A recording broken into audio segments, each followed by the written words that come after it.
பணத்தை நேசிப்பது தவறா? இல்லை. பணத்தை விரும்புவது தவறல்ல. பணத்தை பயன்படுத்துவது தவறல்ல. பணத்தை மதிப்பது தவறல்ல.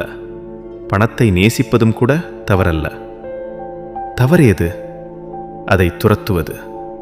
இங்கே ஒரு நுண்ணிய வேறுபாடு இருக்கிறது. ஒரு விஷயத்தை விரும்புவது ஒரு நிலை, அதை துரத்துவது வேறு நிலை. விருப்பம் அமைதியாக இருக்கும், துரத்தல் பதட்டமாக இருக்கும்.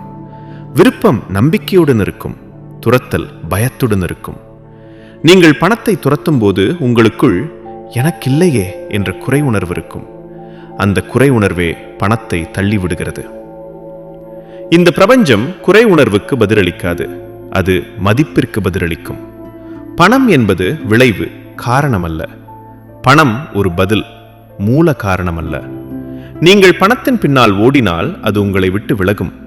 ஆனால் நீங்கள் மதிப்பை உருவாக்கினால் பணம் உங்களை தேடி வரும்.